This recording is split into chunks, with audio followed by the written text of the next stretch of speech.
Hey everybody, Skully's back with another video. So in this segment I wanted to talk about something that some people may have experience with, but there's kind of a lot of stigma around it. But they can be very difficult to deal with. So in this one I wanted to talk about phobias. Now, I feel like people tend to get this one mixed up with just being afraid of things because everybody has things that they're afraid of, things that repulse them, things that make them feel uncomfortable, and that's fairly normal. But then for some people, when you have fears that reach kind of another level where they impact your life, they cause you to avoid certain things or even have negative associations with something for whatever reason, that is kind of more along the lines of a phobia. There are some phobias that have reasoning behind them, like being afraid of heights is understandable because those can be very dangerous. And then a lot of people don't really like things like spiders very much because they're not very sightly for a lot of people. And, you don't know a whole lot about them. You don't know where they live or if they're poisonous or anything. So being uncomfortable around something like that's kind of understandable. But then there are some people that have fears or phobias around things that are that may seem unusual to somebody else. But to them, this fear is very, very real and it's very extremely uncomfortable for them. And it can be to the point that if they're around whatever this phobia is, it can make them very, very scared. They may have a fight or flight response, like leaving the room, or if it's something like maybe a mouse, they may try to attack it or basically take it out, like fight in terms of fight or flight. And some people, if they're really afraid of something, like we hear about fight or flight, but then some people freeze up when they get really afraid. They just kind of freeze and they feel like they can't move. They feel almost paralyzed because they are so just overcome by fear. It's like you almost feel like you have no control over the rest of your body because your brain is just so fixated and so panicked over what it is that's disturbing you. So again, this is something that can be very difficult for people to talk about depending on what it is. Like if you're somebody who has a phobia of clowns, for example, your friends might tease you and think that that's hilarious, but to you that's a very real fear and it makes you very uncomfortable. And of course, if that's the kind of reaction that you get from a lot of people, you're not going to feel very obligated to talk to people about this phobia because they're just going to think it's some joke or they're not going to take you seriously. And one of the other differences with phobias is that, like, okay, everybody usually when they have fears, they have a reason for feeling that way or they feel they have some sort of emotional reason. But with a phobia, they tend to be kind of more ingrained into your brain. Like your fear towards whatever that is usually more automatic and more concrete. And I feel like for most people, that's usually something that, there has to have probably been for most people some experience that probably made that so. Some situation that was very, very bad or just some perceived notion that happened that when you come in close encounter with this phobia again, that it triggers that memory or that fear that you had the first time you dealt with it. And that because that first time or even for several times triggered this reaction, it's kind of like your body's automatic response every time you see it.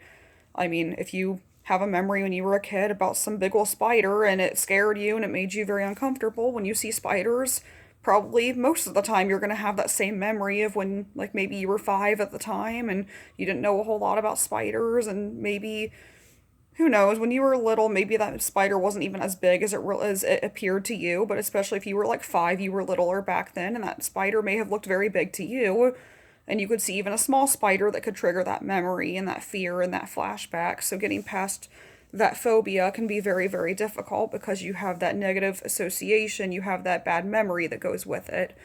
So if you kind of piece those things together, you can see why if somebody has a very extreme fear or even a phobia, why it can be so difficult to get around something that's this upsetting, this alarming, when your brain going into that kind of fight or flight is very, very automatic. Like you don't always have a lot of control over it. Well, the other really aggravating parts about fears is that you may not always control how you feel when you see things, but it's kind of learning to take this fear, these ideas that you have about whatever it is that's bothering you and kind of trying to take it and kind of break it apart.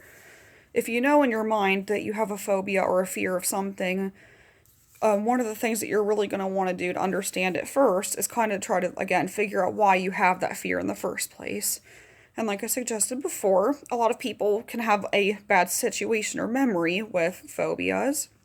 So, okay, well, if you've managed to pin that part down, that's kind of the first step. So, okay, so you know that this reason, this memory is what makes you uncomfortable with this phobia. So, what is it about this memory or this fear that's still very real to you even now, even if a lot of time has passed? Is it just because, is it how it made you feel at the time? Is it how you saw the situation at the time? Or is it because it happened so long ago that maybe this, how you see the situation is actually maybe a little different if you're older?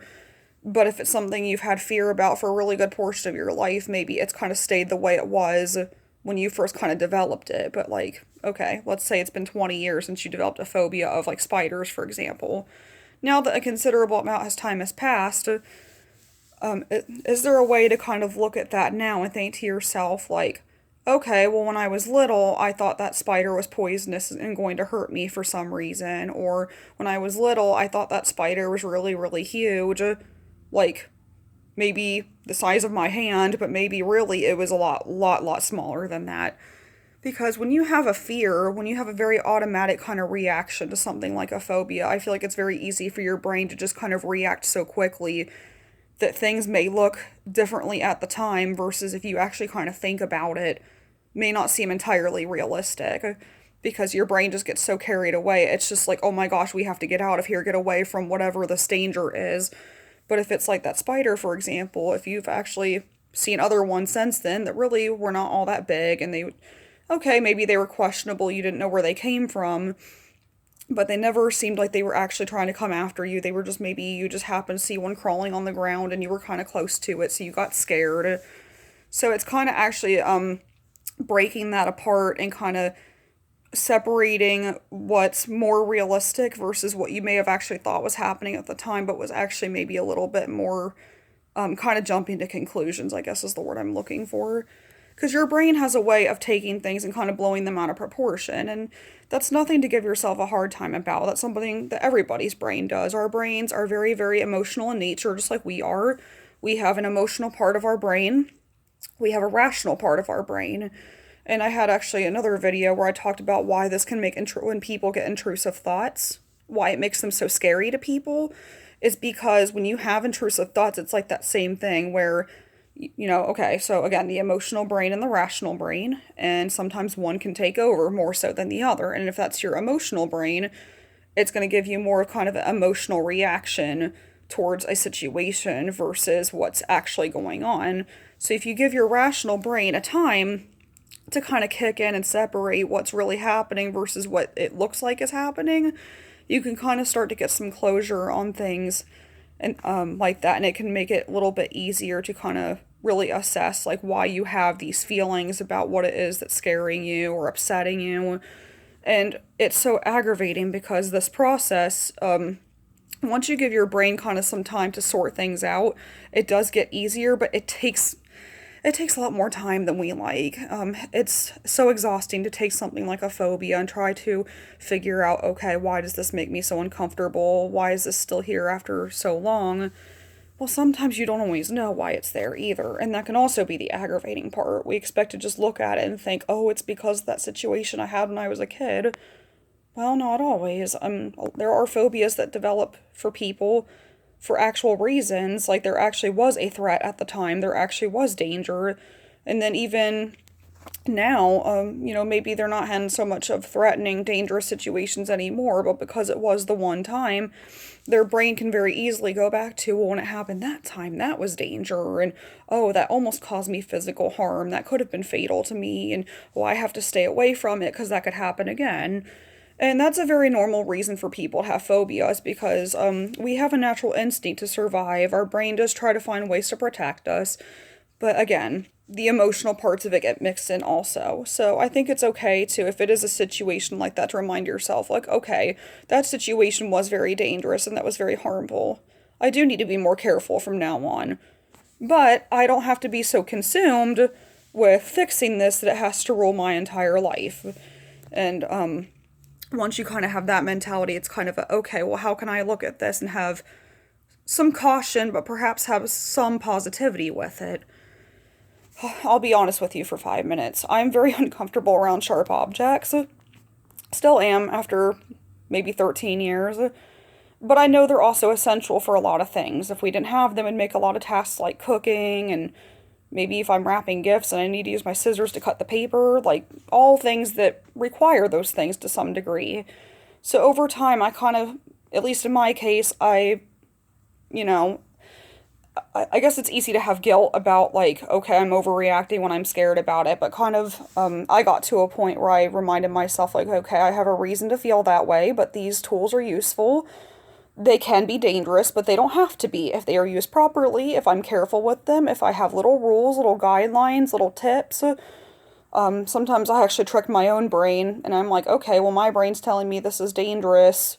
Don't use it, stay away from it. So then I kind of fight back, and I'm like, okay, well, how about when I use this tool, like for cooking, how about I come up with my own rules then? So, like, I have to always hold it this way to be safe, or I have to be at least this many feet away from it, or if I'm not using it, I'm going to put it away, for example.